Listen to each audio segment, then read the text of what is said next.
Better എന്നുള്ള cinema 3rd റിലീസാണ്, January 3rd. അത് എല്ലാവരും അത് ഒറ്റ കെട്ടായി അതിനും വേണ്ട എല്ലാ പ്രൊമോഷനും എല്ലാ മീഡിയാസും തരണം.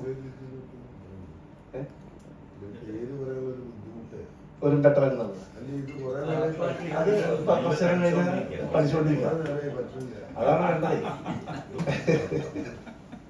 പണ്ട് പഠിച്ചില്ല അല്ല പാഠം, മാമുക്കായ കറക്റ്റായിട്ട് പറയുന്നത് മാമുക്കാണത്. ഓക്കെ, അപ്പൊ ഇനി എന്തായാലും സന്തോഷം. ഇവിടെ എല്ലാവർക്കും എത്തിച്ചേർന്നതിൽ എല്ലാവരോടും നന്ദിയുണ്ട്. Thank you. ഞാൻ അവിടെയാണ് ഇത് കുറച്ചായി പേര് പഠിക്കുക ഇന്നിവിടെ പറയണ്ടേ. അതേമാതിരി തന്നെ അവരുടെ ഈ മാറ്റുവാഗ് ഇതെല്ലാം കൺഫ്യൂഷനുള്ള പേരുകളാണ്. ഏതായാലും ഈ സിനിമയ്ക്ക് എല്ലാവിധ ആശംസകളും നേരുന്നു. എന്നെ സംബന്ധിച്ചിടത്തോളം എനിക്ക് പുതുമുഖങ്ങളുടെ സിനിമ എന്ന് പറഞ്ഞാൽ വലിയ ഇഷ്ടമാണ്. കാരണം ഞാൻ നിർമ്മിച്ച സിനിമകളിലും ഞാൻ സംവിധാനം ചെയ്തിട്ടുള്ള സിനിമകളിലൊക്കെ അധികവും വലിയ സ്റ്റാർസിനെ വെച്ച് ഞാൻ ചെയ്തിട്ടില്ല. ഇപ്പം ഞാനൊരു ഫിലിം ചെയ്തിട്ടുണ്ട് റിക്, അതും ഒരുപാട് വലിയ സ്റ്റാർസ് ലണ്ടനിലൊക്കെ ഷൂട്ട് ചെയ്ത സിനിമയാണ്. അപ്പോൾ നല്ല കഥ, അതുപോലെ തന്നെ നല്ല മ്യൂസിക്, 3 പാട്ടുണ്ടെന്ന് പറഞ്ഞു, നല്ല മ്യൂസിക്, ഹ്യൂമർ എല്ലാം ഉള്ളൊരു സിനിമയാണെങ്കിൽ തീർച്ചയായിട്ടും നമുക്ക് സക്സസ്ഫുൾ ആവാം. നല്ലൊരു കഥയും വേണം. പിന്നെ ഇന്നത്തെ കാലത്ത് സിനിമ ഇറക്കിയാൽ നല്ല പ്രൊമോഷൻ വേണം. ആ പ്രൊമോഷനും കൂടി ഉണ്ടെങ്കിൽ നമുക്ക് വിജയിക്കാം. നല്ല സിനിമ എല്ലാവരും തിയേറ്ററിൽ വന്ന് കാണും, അതാണ് എൻ്റെ വിശ്വാസം. അപ്പോൾ എല്ലാവിധ ആശംസകളും നേരുന്നു, എല്ലാവിധ സക്സസ്സും ഉണ്ടാവട്ടെ. Thank you. എല്ലാവർക്കും നമസ്കാരം. നമ്മള് സിനിമക്കാര് ഈ വർഷമെങ്കിലും ഒരു സിനിമ ചെയ്യണം എന്നാണല്ലോ ഓരോ വർഷവും വരുമ്പോൾ പ്ലാൻ ചെയ്യാറ്. ഹരിയെ സംബന്ധിച്ചിടത്തോളം ഈ വർഷത്തെ സിനിമ ഈ വർഷം ആദ്യം തന്നെ തുടങ്ങണം. അപ്പം അതൊരു വലിയ പോസിറ്റീവ് സൈനാണ്. അപ്പം അത് ആ രീതിയിൽ തന്നെ പ്ലാൻ ചെയ്ത് 1-ാം തീയതി തന്നെ അതിനൊരു ടൈറ്റിൽ ലോഞ്ച് വെച്ചതിന് ഹരിയെയും അതിൻ്റെ ക്രൂ മെമ്പേഴ്സിനെയും ഞാൻ ആദ്യമായിട്ട് അനുമോദിക്കാം.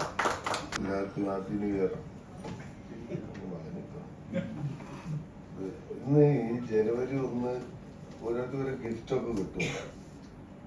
ഇത് എനിക്ക് പറയാൻ ഭയങ്കര ഒരു തരം സന്തോഷമുണ്ട്. ഇങ്ങനെ ഒരുപാട് കുട്ടിക്കാലത്ത് ഇങ്ങനെ കണ്ട് ഒരുപാട് ആസ്വദിച്ച ശങ്കർചേട്ടന് ഒരുപാട് സാധ്യതകൾ എനിക്ക് 14 വർഷം ഇപ്പൊ സിനിമയിൽ ഉണ്ടായിട്ട് ഒരുപാട് സാധ്യതകൾ ഉണ്ടായിട്ട് എനിക്ക് ഇന്നിങ്ങനെയാണ് കാണാൻ പറ്റുക മാത്രമല്ല വന്ന അന്നേരം മുതൽ തൊട്ടടുത്തിരുന്ന് ഞാനൊരു സംസാരിച്ച ഞാനൊരു ആർട്ടിസ്റ്റിനെ ഇത്രയും നേരം അങ്ങനെ ഇരുന്നിട്ടില്ല. ഞാനൊരു സാഹചര്യം ഉണ്ടായിട്ടില്ല, പോക്കില്ല അങ്ങനെ എൻ്റെ കൂടെ ഒക്കെ. അപ്പൊ ഈ സിനിമയിൽ ഞാൻ ഹരിയേട്ടൻ്റെ കൂടെ ഈ സിനിമയിൽ ഉണ്ടാവും. നല്ലൊരു വേഷക്കാരനെ പറഞ്ഞേ മാറ്റി പറയുന്നത് ഉറപ്പിച്ച് പറയാം.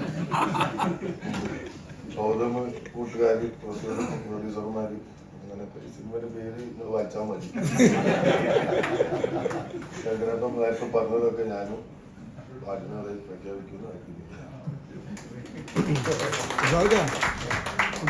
Thank you. ഒരു സിനിമയുടെ എസെൻസ് എന്ന് പറയുന്ന ആ സിനിമയിലെ പാട്ടൊക്കെയാണല്ലേ. അപ്പൊ ഒരു പാട്ട് ഹിറ്റ് ആയാൽ തന്നെ സിനിമ എല്ലാം തിയേറ്ററിൽ പോയി കാണും. അപ്പൊ നമ്മുടെ സിനിമ മ്യൂസിക് ചെയ്യുന്നത് ക്ലാക്ലാക്ലേക്ക് നസ്രിയ തിരിഞ്ഞു നോക്കി മലയാള സിനിമയിൽ എല്ലാവരും ഒരു നോക്കുന്ന ഒരു ടൈറ്റിലാണത്. ഈ ടൈറ്റിൽ എല്ലായിടത്തും എത്തട്ടെ. എല്ലായിടത്തും ഞങ്ങള് ചെയ്യാറുന്ന രീതി മാക്സിമം ഞാൻ പ്രിന്റ് മീഡിയയിലും ചാനലും എന്നെ കൊണ്ട് പറ്റാവുന്ന രീതിയിൽ പബ്ലിസിറ്റി നടത്തിയിരിക്കും. അത് തീർച്ചയാണ്. പിന്നെ ജനങ്ങളാണ് തീരുമാനിക്കേണ്ടത്. അതേ രീതിയിലുള്ള മേക്കിംഗ് സ്റ്റൈലിലൂടെയാണ് പടത്തിന്റെ സ്ക്രിപ്റ്റ് വർക്കൊക്കെ പോയിരിക്കുന്നത്. എല്ലാവരിലും ശ്രദ്ധിക്കപ്പെടുന്ന ഈ ചിത്രം ഒരു 2025 നല്ലൊരു ഹിറ്റായിട്ട് പ്രേക്ഷകരിലേക്ക് എത്തും എന്ന പ്രതീക്ഷയുണ്ട്. എല്ലാവരുടെയും സഹകരണം സാന്നിധ്യവും ഒക്കെ വേണം. ഓക്കെ, നന്ദി പറയുന്നു.